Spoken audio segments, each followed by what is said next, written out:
Ya, pemirsa, pemerintah akan kembali memberikan izin operasi untuk berbagai transportasi untuk mengangkut penumpang ke luar daerah.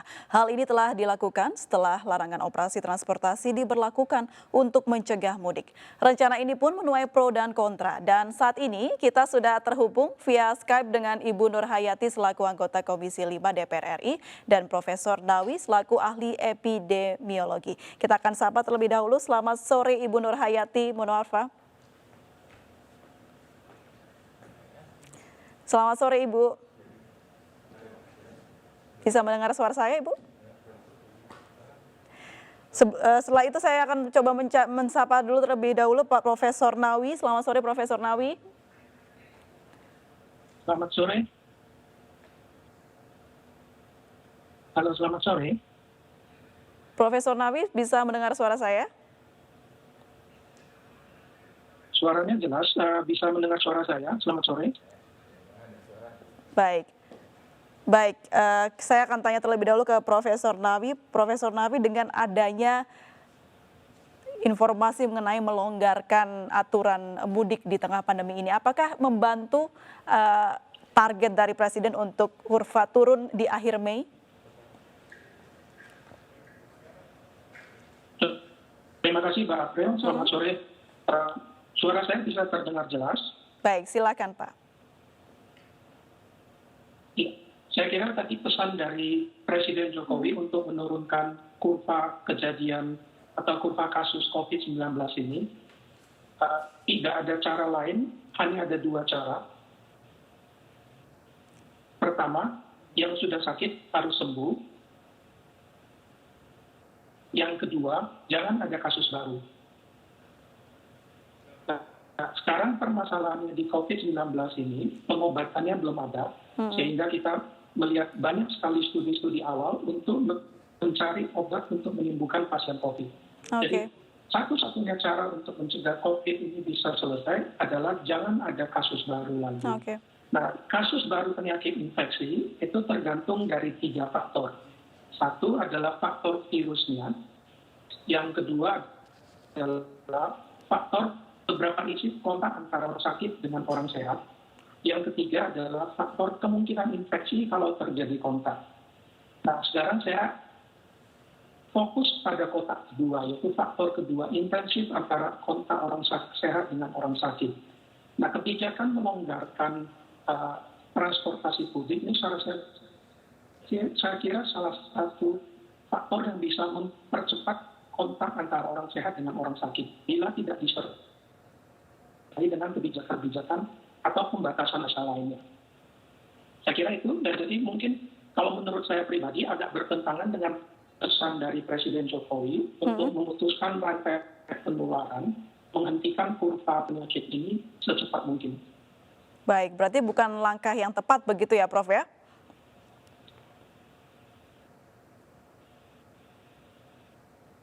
Saya kira ada kontradiksi dengan kebijakan dari atau perintah dari tahun ini. Kita beberapa contoh kota besar di dunia, seperti di Amerika dan di Eropa. Pada saat mereka mulai membuka larangan lockdown, di mana sudah ada mobilisasi massa, pergerakan massa, kita melihat jumlah kasus cenderung mulai meningkat. Baik, baik.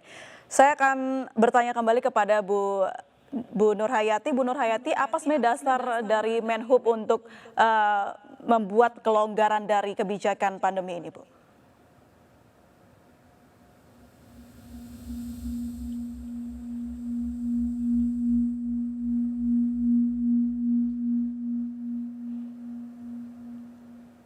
Baik, pemirsa, sepertinya kita masih ada kendala mengenai audio. Kita akan kembali bertanya kepada Profesor Nawi. Begitu, Prof. Ini katakanlah harus dan tetap dijalankan begitu ya mengenai kebijakan untuk melonggarkan mudik ini. Apa yang akan terjadi nanti, Prof?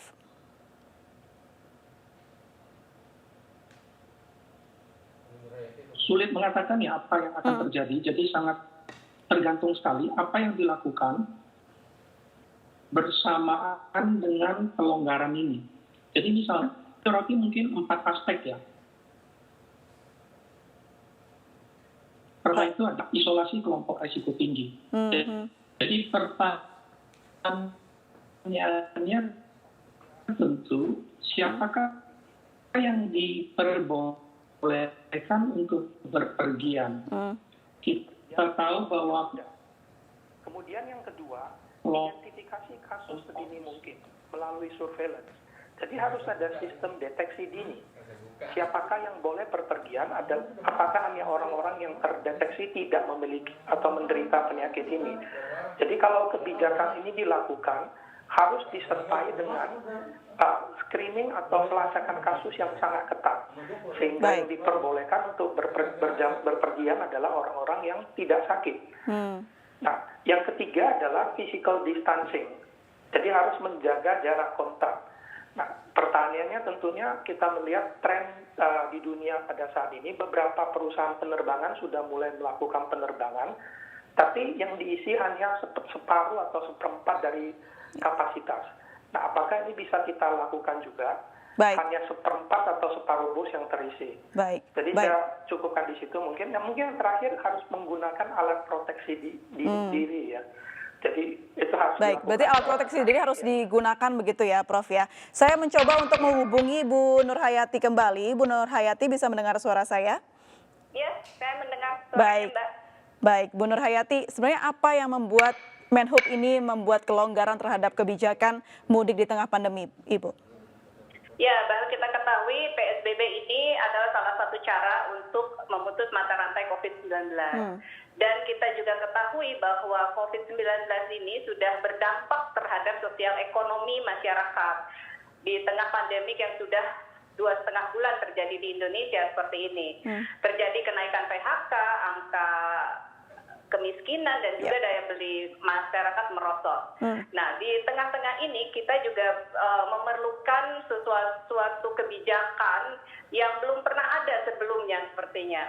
Nah, kebijakan itulah yang memaksimalkan pencegahan, berikut juga meningkatkan sosial ekonomi sekarang yang sedang terjadi di masyarakat. Baik, Ibu, berarti langkah untuk melonggarkan mudik di tengah pandemi untuk membantu mensejahterakan kehidupan sosial masyarakat kembali, begitu maksudnya? Betul, tetapi bukan mudik ya, Mbak. Mudik tetap dilarang.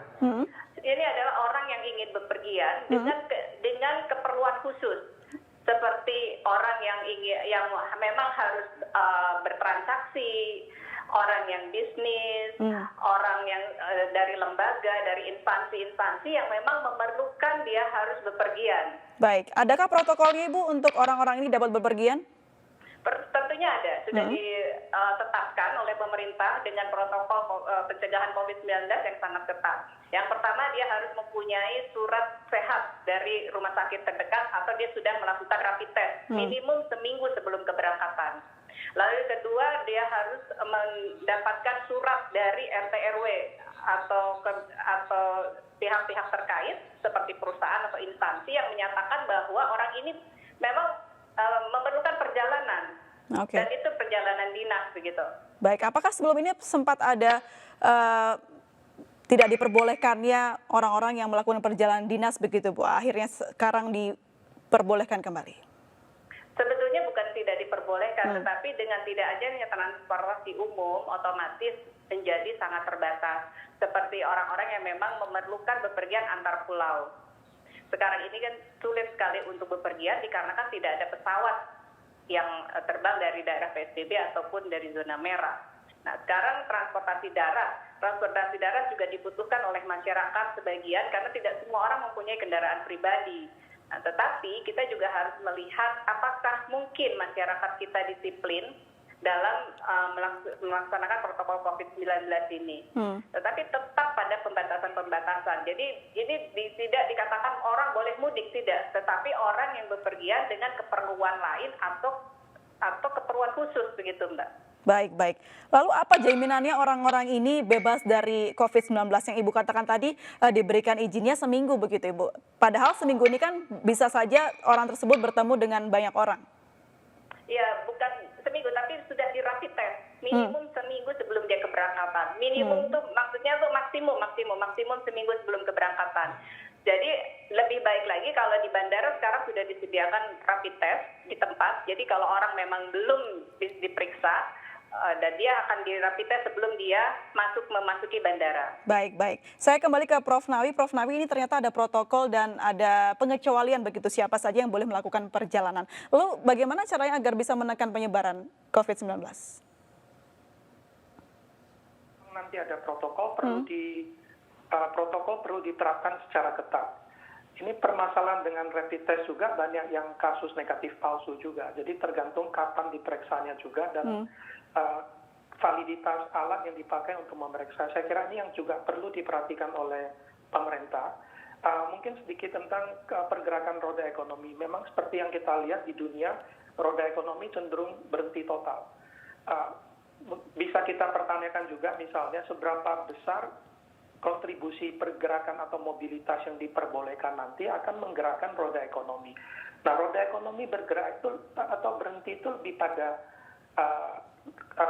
lokal ya. Saya kira kan ada lockdown, tidak boleh ada pergerakan masyarakat di dalam kota.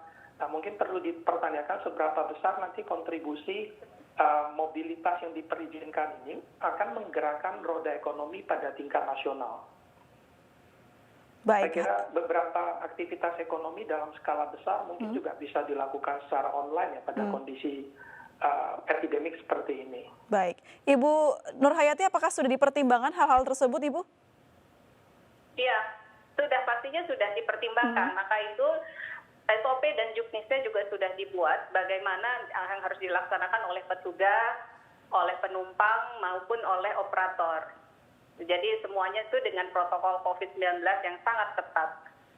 Baik, jadi pelonggaran untuk bersifat kedinasan dan juga keperluan-keperluan tertentu ini juga sudah berpengaruh pasti terhadap perkembangan kesejahteraan sosial begitu ya Bu ya? Betul, jadi kita ini dengan surat edaran yang sekarang ini sekaligus selain kita mencegah COVID-19 tetapi juga mencegah sosial ekonomi yang semakin merosot ini. Baik, tadi menarik sekali yang dikatakan Prof. Nawi adanya rapid test negatif. Ini seperti apa Prof? Rapid test negatif? Karena beberapa hasil sekarang kan banyak muncul hasil-hasil rapid test, jadi perlu kita telusuri juga kualitas alat tersebut. Setiap alat screening tentunya ada alat screening positif yang menghasilkan hasil positif palsu atau negatif palsu. Okay. Itu yang perlu kita cermati, alat screening apa yang digunakan. Baik, baik. Dan ada kriteria khususnya ya, mana yang alat palsu dan tidak begitu? Ya, yang kita sebut dengan negatif palsu, jadi rapid testnya negatif, tapi hasil swabnya positif misalnya. Itu yang kita sebut hasil negatif palsu. Itu yang perlu kita cermati karena memang alat screening untuk penyakit itu pasti ada yang positif palsu dan ada yang negatif palsu. Baik, berarti untuk pengecekan lebih direkomendasikan swab test begitu ya Prof ya? Untuk diagnosa pasti jelas untuk swab test ya. Mengenai pertanyaannya juga apakah kesiapan pemerintah bisa mencukupi jumlah rapid test untuk semua penduduk yang nantinya berminat untuk berpergian atau mobile dari satu daerah ke daerah lain. Baik, ini menarik sekali mengenai apakah pemerintah menyediakan begitu ya alat rapid test ini cukup untuk masyarakat yang ingin berpergian. Cukupkah itu Ibu Nurhayati? Nah itu juga harus kita pertanyakan, tapi setelah saya pertanyakan kepada pemerintah bersedia dan sanggup untuk menyiapkan rapid test tersebut di tempat-tempat yang memang akan dipakai untuk bepergian dengan transportasi umum. Baik, mengenai alat rapid test negatif palsu yang seperti dikatakan Profesor Nawi, apakah sudah dibicarakan juga Ibu? Ya, memang ada juga yang sebetulnya positif tapi terdeteksi negatif. Ada beberapa kasus sudah 4 kali negatif rapid test, ternyata dia meninggal dengan positif COVID test. Nah, tetapi ya setidaknya kita mencegah lebih baik daripada kita tidak mengetahui sama sekali orang ini ada terdeteksi atau tidak sama sekali. Mengenai swab PCR, sekarang juga sudah ada rapid test untuk swab test. Nah, saya rasa pemerintah juga sedang memasukkan atau mengimpor ya, atau sedang Bio Farma juga sedang membuat. Sekarang ini sudah hampir siap. Nah, sehingga mungkin di tempat-tempat itu juga bisa disiapkan swab test. Baik, Profesor Nawi, kalau ada kemungkinan ada rapid test yang ternyata juga diamini oleh Ibu Nurhayati, apakah kita pantas untuk mengiyakan kelonggaran dari kebijakan mudik di tengah pandemi ini? Kalau pendapat saya pribadi, saya kira tidak sama sekali. Karena penelitian terbaru menunjukkan dari Harvard, menunjukkan bahwa untuk mengendalikan COVID sebanyak 90%, perlu contact tracing sebanyak 80%. Jadi perlu isolasi orang yang sudah sakit dan contact tracing, artinya melacak orang yang pernah terpapar dengan kontak sampai sebesar 80%, itu baru bisa mengendalikan COVID sebanyak 90%. Kalau tadi pesan Pak Jokowi akan memutus rantai penularan dan kurva ini harus habis pada bulan Mei, kalau membuka akses seperti ini saya kira agak pesimis akan hasilnya tercapai. Baik, agak pesimis begitu ya Prof. Nawi ya. Ya, melihat Prof. Naim membicarakan agak pesimis begitu Ibu kalau di akhir Mei ini akan turun, dan ini kan berseberangan dengan target yang dijadwalkan oleh Presiden. Seperti apa ini sinergitasnya? Ya, sekarang kita kan hanya berusaha di sini bahwa COVID-19 ini akan ditekan penyebarannya dengan adanya pelarangan mudik. Pelarangan mudik ini kan sudah cukup bagus, karena tidak banyak lagi. Kalau kita lihat sekarang di jalanannya tidak banyak lagi orang berpindah dari satu wilayah ke wilayah lain begitu. Nah, sekarang hanya untuk orang-orang tertentu yang berkeperluan khusus, itu saya rasa tidak akan sebanyak orang mudik pada seperti hari-hari raya sebelumnya. Dikarenakan orang itu harus menandatangani bahwa orang itu bukan untuk mudik, tetapi untuk bekerja. Dan apabila ada penyalahgunaan, maka akan ada sanksi yang diberikan oleh pemerintah terhadap orang tersebut begitu. Baik, berarti tetap dari DPR dan juga Kemenhub masih optimis kalau ini bisa sesuai dengan target yang ingin dicapai oleh Presiden begitu ya Ibu ya? Betul. Baik. Terima kasih Ibu Nurhayati sudah bergabung dan berbincang bersama kami, juga Profesor Nawi sudah bergabung dan berbincang bersama kami. Selamat sore.